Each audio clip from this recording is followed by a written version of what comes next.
বিসমিল্লাহির রহমানির রহিম। আসসালামু আলাইকুম। আশা করি আপনারা সবাই ভালো রয়েছেন। তো ভিউয়ার্স, এখনও আসলে ৭৫% মানুষ ভাতা পায়নি। তো এটা না পাওয়ার কারণটা কি, যে আসলে মনে করেন যে আজকে প্রায় ২ মাসের কাছাকাছি হয়ে যাচ্ছে, আর কয়েকটা দিন বাকি রয়েছে।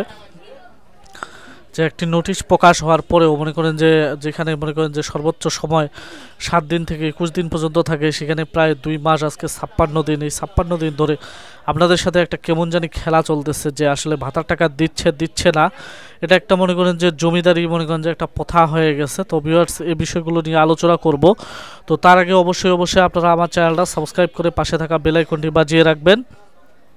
আর যারা আমার মনে করেন যে বিভিন্ন প্রকার প্রশ্ন করে আপনারা জানতে চান যে আসলে ভাতার টাকা কবে দিবে বা ভাতার টাকা কে পাইছেন কে পাননি, তো এগুলোর জন্য রয়েছে আমার একটি গ্রুপ। তো এই গ্রুপটিতে আপনারা যুক্ত হয়ে যাবেন, যা আমার ভিডিও ডিসক্রিপশন বক্সে পাবেন।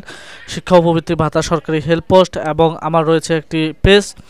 এই পেজ থেকেও আপনারা চাইলে আমার সমস্ত ভিডিওগুলো দেখতে পারেন, এবং আমি কিন্তু আপনাদের সবাইকে কমেন্ট করে বা যেভাবে হোক জানিয়ে দেই।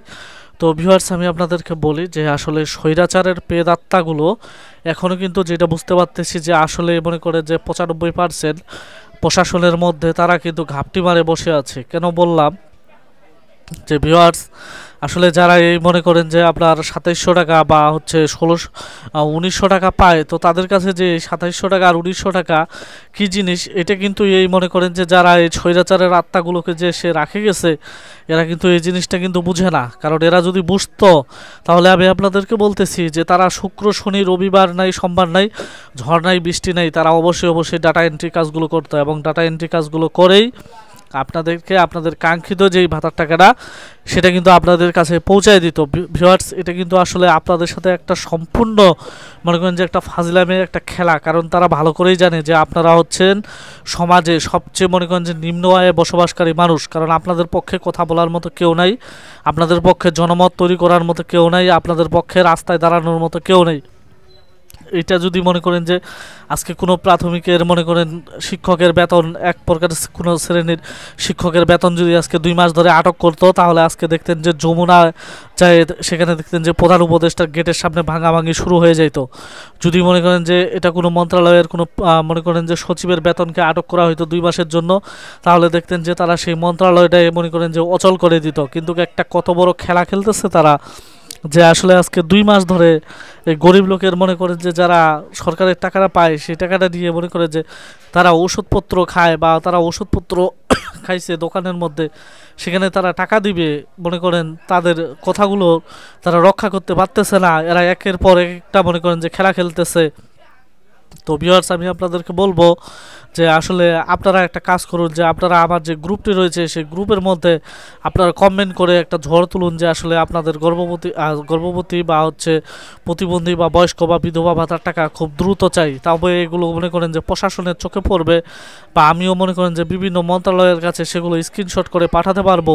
যদি পাঠিয়ে দিই, তাহলে দেখবেন যে অবশ্যই আপনাদের জন্য হয়তো বা কিছু একটা কাজ করা যাবে, বা মনে করেন যে সেগুলো যদি প্রশাসনের চোখে পড়ে, তাহলে হয়তো বা মনে করেন যে এগুলো প্রথম শ্রেণী কোনো মিডিয়া বা দৈনিক মনে করেন যে পত্রিকায় আসবে, যে আসলে এবার কেন এখন পর্যন্ত কোনো ভাতাভোগীকে মনে করেন যে ঠিকমতো টাকা পয়সা দেওয়া হচ্ছে না। যদিও বলা হয়েছিল যে সিটিএম এর মাধ্যমে একসাথে সমস্ত ভাতাভোগীকে টাকা দেওয়া হবে, কিন্তু আসলে কেন টাকাটা দেওয়া হচ্ছে না। ভিউয়ার্স, আমাকে এই বিষয়টা খুব খারাপ লাগতেছে, যে আসলে একজন গরিব মানুষ ১৯০০ টাকা নিয়ে উনি কিন্তু মনে করেন যে সেই টাকাটা দিয়ে ওষুধ খায়, এবং সেই ওষুধের টাকাটা পরিশোধ করতে পারতেছে না। অনেকে আসতেছে আমার কাছে, আসে বলতেছে কেন টাকা দেয় না, আমি ওষুধ কিনতে পারতেছি না, আমার ওষুধ কেনার মতো সামর্থ্য নাই, ব্যথায় মনে করেন যে সারা রাত ঘুমাইতে পারতেছে না।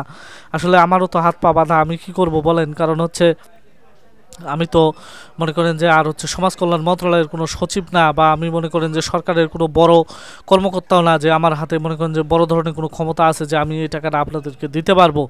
তো ভিউয়ার্স, আমি আপনাদেরকে বলবো যে আপনারা মনে করেন যে হচ্ছে আমার যে গ্রুপটি রয়েছে সেই গ্রুপের মধ্যে বারবার গিয়ে কমেন্ট করেন, বা মনে করেন যে অন্যান্য যতগুলো বড় বড় গ্রুপ রয়েছে সেখানে গিয়ে আপনারা প্রয়োজন মতো একটা মনে করেন যে কমেন্ট করে বলেন যে আসলে আপনাদের টাকাগুলো কবে দিবে, বা মনে করেন যে সমাজ কল্যাণ মন্ত্রণালয়ের যে হেল্পলাইন নাম্বার রয়েছে সেই হেল্পলাইন নাম্বার নাম্বারে সবাই কল দেওয়া শুরু করেন, কারণ এরা হচ্ছে যে মনে করেন জমিদার।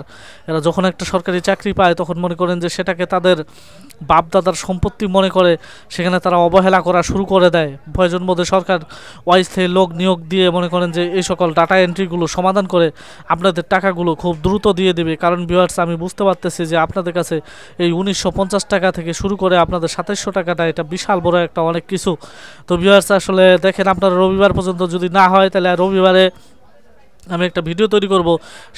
সেই ভিডিওর মধ্যে সমাজ কল্যাণ মন্ত্রণালয় বা সমাজসেবা অধিদপ্তরের যে ডিরেক্টর রয়েছে তাদের নাম্বারগুলো পাবলিশ করে দিব। তাদেরকে রাত দিন 24 ঘন্টা কল দিয়ে আপনারা কিন্তু তাদেরকে বিরক্ত করবেন। বিরক্ত করার পরেও তারা যদি টাকা যদি না দেয় তাহলে অবশ্যই দেখবেন যে তাদেরকে বিরক্ত করলে তারা যে কোনো একটা ব্যবস্থা গ্রহণ করবে, বা এগুলো মনে করেন যে হচ্ছে প্রথম সারির যে গণমাধ্যমগুলো রয়েছে সেখানে নিয়ে আসতে হবে। কারণ তা না হলে হয়তোবা তারা, আমি যেটা শঙ্কা করতেছি, যে তারা সরকারকে যে কোনো একটা বিষয় দেখাইয়ে হয়তোবা এই টাকাগুলো মারে দিতে পারে। না হলে এতগুলো তালবাহানা করার কোনো কষ্টই আসে না, যে আসলে আজকে 2 মাস হচ্ছে যে তারা আজ পর্যন্ত মনে করেন যে ভাতার টাকাগুলো দিয়ে আপনাদেরকে শেষ করতে পারতেছে না। তো ভিউয়ার্স, যারা টাকা পাননি তারা রবিবার পর্যন্ত অপেক্ষা করেন, দেখেন আসলে রবিবারে তারা কি করতেছে। তো যারা এখন পর্যন্ত চ্যানেলটা সাবস্ক্রাইব করেনি তারা সাবস্ক্রাইব করে পাশে থাকা বেল আইকনটি বাজিয়ে রাখবেন। ধন্যবাদ।